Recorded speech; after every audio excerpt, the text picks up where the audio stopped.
안녕하십니까. 맥체인 성경 읽기 열왕기상 21장, 데살로니가전서 4장, 다니엘서 3장, 시편 107편. 첫 번째, 열왕기상 21장, 나봇의 포도원과 하나님의 의로운 심판. 본문 이해에 도움이 되는 배경과 맥락을 소개합니다. 열왕기상 21장은 아합 왕과 이세벨의 탐욕이 하나님의 심판을 불러온 사건을 다룹니다. 아합은 이스라엘 사람 나봇의 포도원을 탐하였지만 나봇은 내 조상의 유산을 왕에게 주기를 여호와께서 금하실지로다 하니 라며 거절합니다. 이세벨은 이를 이유로 거짓 증인을 세워 나봇을 모함하고 돌로 쳐 죽이게 합니다. 아합은 그 땅을 차지하지만 선지자 엘리야가 나타나 그에게 하나님의 심판을 선포합니다. 하나님은 아합의 집에 재앙을 내리고 이세벨이 개들에게 먹힐 것이라고 경고하십니다. 놀랍게도 아합이 옷을 찢고 회개하자 하나님은 그 재앙을 잠시 유보하십니다. 이 장은 하나님의 공의와 자비 그리고 회개의 능력을 함께 보여줍니다.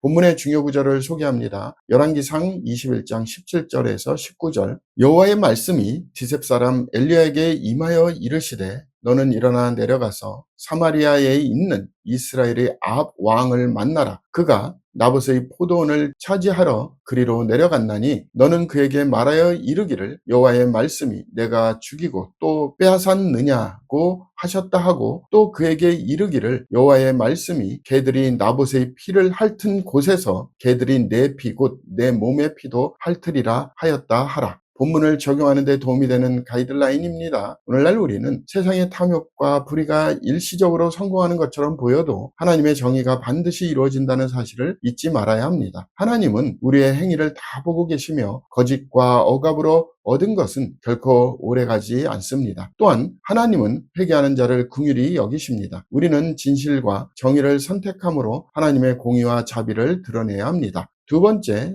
데살로니가전서 4장, 거룩한 삶과 주의 재림에 대한 소망. 본문 이해에 도움이 되는 배경과 맥락을 소개합니다. 데살로니가전서 4장은 신자의 거룩한 삶과 재림의 신앙의 실천을 다룹니다. 바울은 하나님의 뜻은 이것이니 너희의 거룩함이라고 말하며 음행을 멀리하고 형제를 사랑하며 조용히 자기 일을 하라고 권면합니다. 후반부에서는 주의 재림에 대한 교훈이 주어집니다. 바울은 죽은 자들과 살아있는 자들이 함께 그리스도의 재림 때 공중에서 주를 맞이하게 될 것을 설명하며 이와 같이 우리가 항상 주와 함께 있으리라고 위로합니다. 이 장은 성도의 윤리적 거룩함과 종말적 소망이 함께 어우러진 신앙의 본질을 보여줍니다. 본문의 중요 구절을 소개합니다. 데살로니가전서 4장 17절. 그 후에 우리 살아남은 자들도 그들과 함께 구름 속으로 끌어올려 공중에서 주를 영접하게 하시리니 그리하여 우리가 항상 주와 함께 있으리라. 본문을 적용하는 데 도움이 되는 가이드라인입니다. 오늘날 우리는 그리스도의 재림을 단순한 교리가 아니라 삶의 동력으로 삼아야 합니다. 재림의 소망은 게으름이 아니라 거룩한 삶으로 인도합니다. 주님 앞에서 부끄럽지 않기 위해 우리는 정결한 마음과 사랑으로 살아야 합니다. 그날의 영광스러운 만남을 바라보며 오늘의 삶을 신실하게 살아가는 것이 참된 믿음입니다. 세 번째, 다니엘서 3장, 풀무불 속의 신앙과 하나님의 구원. 본문 이해에 도움이 되는 배경과 맥락을 소개합니다. 다니엘서 3장은 느부갓네살이 세운 금신상과 세 친구의 신앙적 결단을 보여줍니다. 왕은 모든 사람에게 신상 앞에 절하도록 명령하지만 사드락, 메삭, 아벳느고는 이를 거부합니다. 분노한 왕은 그들을 풀무불에 던져 넣지만 불이 그들을 해하지 못하고 넷째의 모양은 신들의 아들과 같도다 하고처럼 놀라운 장면이 펼쳐집니다. 결국 세 사람은 머리카락 하나 상하지 않은 채 살아나며 느부갓네살은 사드락과 메삭, 아벳느고의 하나님을 찬송할지로다 라고 선포합니다. 이 사건은 신앙의 절대성과 하나님의 구원의 능력을 증거하는 역사적 사건입니다.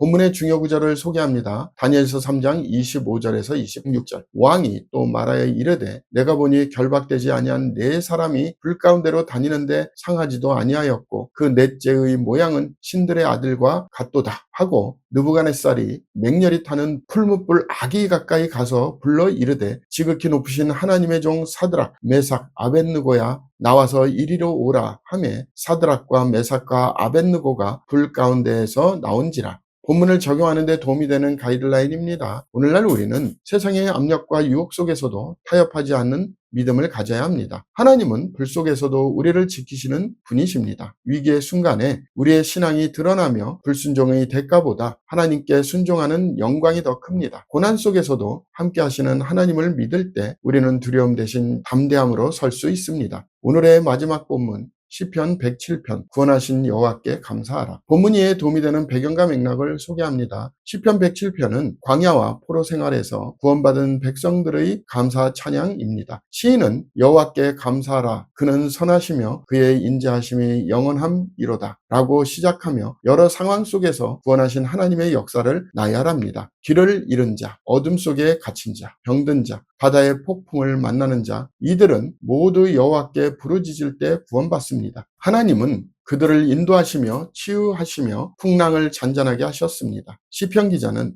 반복적으로 여호와의 인자하심과 인생에게 행하신 기적으로 말미암아 그를 찬송할지로다 라고 외칩니다. 이 시는 하나님의 구원과 인자하심을 기억하고 감사하도록 부르는 찬양의 시입니다. 본문의 중요 구절을 소개합니다. 시편 107편 8절 9절 여호와의 인자하심과 인생에 행하신 기적으로 말미암아 그를 찬송할지로다. 그가 사모하는 영혼에게 만족을 주시며 줄인 영혼에게 좋은 것으로 채워주심이로다.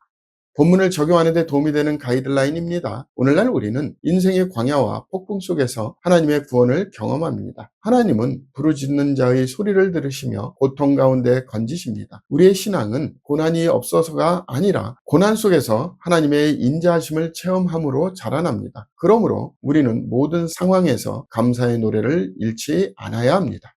감사합니다.